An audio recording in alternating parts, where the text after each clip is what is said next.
देश दुनिया की हर वड्डी खबर दे लई हुणे डाउनलोड करो number 1 news app Dainik Savera times.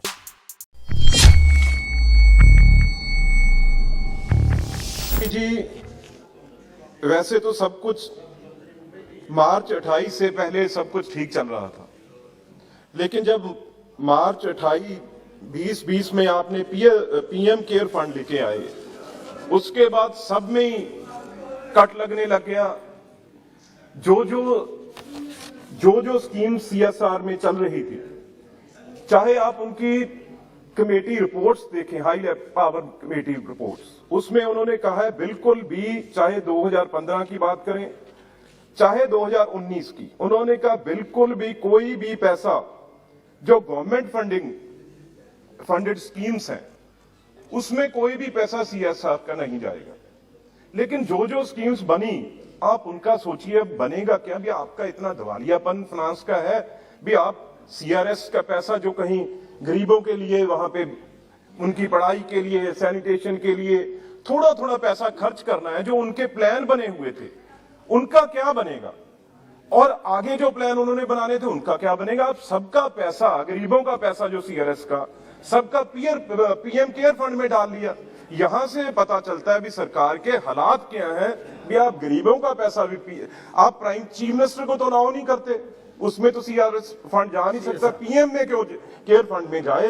मंत्री जी जरूर फिर सियासी उत्तर ना देके, क्योंकि काफी सियासी उत्तर दे देते हैं, आज मैं आ सकता हूं जरूर वो इसके ऊपर एज ए मंत्री बात कर। सर, ना मैंने आज से पहले कभी माननीय सांसद को निराश किया है, ना है अब करने वाला हूं।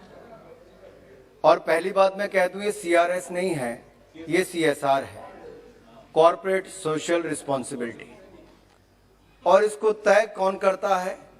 ये कंपनी का मुनाफा, टर्नओवर उसके ऊपर तय होता है, उसका 2% कुल खर्च करना होता है।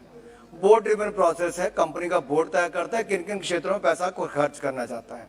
अपनी वेबसाइट पर वो सारी जानकारी डालते हैं। यहां तक कि कंपनी को यह भी अधिकार है वो किस फंड के लिए प्रोजेक्ट करेंगे। और मैं एक बात तो सदन के सामने बड़ी गंभीरता के साथ, जिम्मेदारी के साथ कहना चाहता हूं, 3 ऐसे क्षेत्र हैं जहां पर अधिकतर पैसा खर्च किया जाता है। वो सबसे बड़ा क्षेत्र है शिक्षा का, जहां पर 24,231 करोड़ रुपया अब तक खर्च किया गया। स्वास्थ्य का, जहां पर 13,384 करोड़ रुपया खर्च किया गया। रूरल डेवलपमेंट प्रोजेक्ट, जहां पर 8,750 करोड़ रुपया खर्च किया गया। और इसी तरह से लाइवलीहुड एनहांसमेंट प्रोजेक्ट, ताकि आपको रोजगार स्वरोजगार के अवसर मिल सके, उसके ऊपर लगभग 3,261 करोड़ रुपया खर्च किया गया।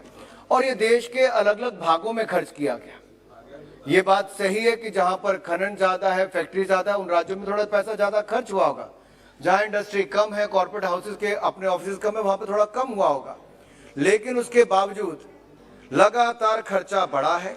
अब तक कुल मिलाकर लगभग 79,292 करोड़ रुपीस खर्च किए जा चुके हैं। और ये कितने वर्षों में? 2014 से लेकर 2020-21 तक। जहां तक माननीय सांसद ने कहा कि आप सरकारी योजनाओं पर पैसा खर्च करें, मैं एक बात को बड़ा स्पष्ट कर दूं, शेड्यूल 7 में लिखा गया है किन किन चीजों के लिए पैसा खर्च किया जा सकता है। और ये जितना भी पैसा अब तक खर्च हुआ, ये गैर सरकारी क्षेत्र में ही खर्च हुआ है, और आप सब लोग इसको भली भांति जानते हैं। और इसको अगर आप ये करेंगे कि इसको घुमा फिरा कर किसी पर डालने का प्रयास करेंगे, तो माननीय सभापति, मैं इस पर एक बात बड़ा स्पष्ट करना चाहता हूं। अगर क्लीन गंगा प्रोग्राम है या कोविड से लड़ने के लिए राज्यों को मदद करने की बात हो, कोविड से लड़ने की बात हो, और उस कोविड की लड़ाई में देश के लोगों ने आगे बढ़ चढ़कर अपना योगदान किया, ना केवल सीएसआर फंड से, बल्कि जिन लोगों की अपनी कोई जमा पूंजी भी थी। सर, कई लोग तो ऐसे थे जिनके पास शायद चाय बेचकर या दिहाड़ी लगाकर 1,000, 2,000, 5,000 रुपया भी इकट्ठा हुआ। ऐसी सैकड़ों स्टोरीज देश भर में से छपी कि देश के लोगों ने अपनी कंट्रीब्यूशन उसके लिए की कि हम कोविड के खिलाफ लड़ेंगे। माननीय सांसदों ने अपनी सैलरी भी, तनख्वाह, उसका एक बड़ा हिस्सा इसके लिए दिया ताकि हम महामारी के सामने लड़ें। और यही नहीं रुके, मैं सभी माननीय सांसदों का धन्यवाद भी करना चाहता हूं। चाहे एमपी लेड फंड हो, अपनी सैलरी की बात हो, आपकी ये कंट्रीब्यूशन व्यर्थ नहीं गई। दुनिया भर के देशों में अगर देखा जाए कि सबसे कम मृत्यु दर जिन देशों में है और लड़ाई लड़ने में जो सबसे सफल हुए उन देशों में किसी देश का नाम है तो हमारे भारत का है। इसके लिए आप सबको साधुवाद और माननीय प्रधानमंत्री जी और राज्य की सरकारों को मैं बहुत बहुत इसके लिए बधाई देना चाहता हूं, क्योंकि इसमें एक बात और आई कि सरकारी योजनाओं को, सर इस बार के बजट में भी अगर आप देखेंगे पानी किसको चाहिए? पानी हर घर को चाहिए और हर घर को नल और नल से स्वच्छ जल देने के लिए हमने इस साल के बजट में भी 50,110 करोड़ रुपया दिया। हमें सीएसआर फंड की उसमें आवश्यकता नहीं थी।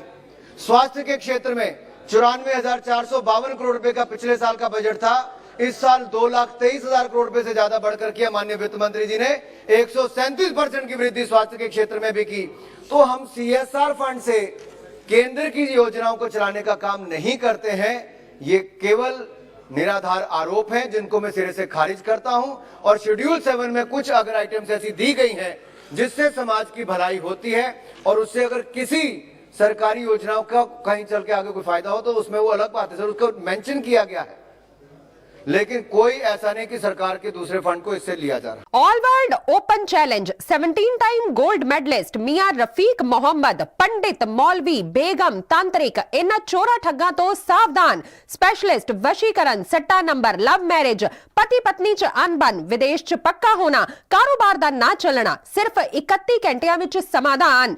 फ्री मियां रफीक मोहम्मद। मोबाइल 84 374 94 647 84 374 94 648। पंडित राधे शर्मा, चमत्कार ਹੁੰਦੇ ਵੇਖੋ ਆਪਣੀਆਂ ਅੱਖਾਂ ਦੇ ਸਾਹਮਣੇ। 24 ਘੰਟੇ ਵਿੱਚ ਪਾਓ ਹਰ ਪਰੇਸ਼ਾਨੀ ਦਾ ਹੱਲ। ਮੁਸਲਮਾਨੀ, ਰੂਹਾਨੀ ਅਤੇ ਕਾਲੇ ਇਲਮ ਦੇ ਬਾਦਸ਼ਾਹ। ਮੇਰੇ ਕੀਤੇ ਨੂੰ ਮੇਰੇ ਤੋਂ ਇਲਾਵਾ ਕੋਈ ਕੱਟ ਨਹੀਂ ਸਕਦਾ। ਮੋੜੀ ਵਸ਼ੀਕਰਨ ਕਰਵਾਓ, ਮਨਚਾਹਾ ਪਿਆਰ ਪਾਓ, ਲਵ ਮੈਰਿਜ, ਸੌਤਨ ਦੁਸ਼ਮਨ ਤੋਂ ਛੁਟਕਾਰਾ, ਤਲਾਕ केस, ਜ਼ਮੀਨੀ ਝਗੜਾ, ਨੌਕਰੀ, ਕਾਰੋਬਾਰ ਚ ਰੁਕਾਵਟ, ਵਿਦੇਸ਼ ਯਾਤਰਾ, ਲੋਟਰੀ ਤੋਂ ਤੁਹਾਨੂੰ ਮਿਲੇਗਾ ਜਾਂ ਨਹੀਂ, ਸੱਚਾਈ ਜਾਣੋ। ਲੋਟਰੀ ਨੰਬਰ ਪਾਓ 649 ਹੋਵੇ ਜਾਂ ਲੋਟੋ ਮੈਕਸ। ਤੁਹਾਡੀ ਹਰ ਗੱਲ 100% ਗੁਪਤ ਰੱਖੀ ਜਾਵੇਗੀ। ਪਿਆਰ ਵਿੱਚ ਧੋਖਾ ਖਾਏ ਪ੍ਰੇਮੀ ਪ੍ਰੇਮਿਕਾ ਇੱਕ ਵਾਰ ਜ਼ਰੂਰ ਮਿਲੋ, ਮੈਂ ਤੁਹਾਡਾ ਪਿਆਰ ਟੁੱਟਣ ਨਹੀਂ ਦੇਵਾਂਗਾ। मोबाइल 98 768 045 80 85 588 38 617।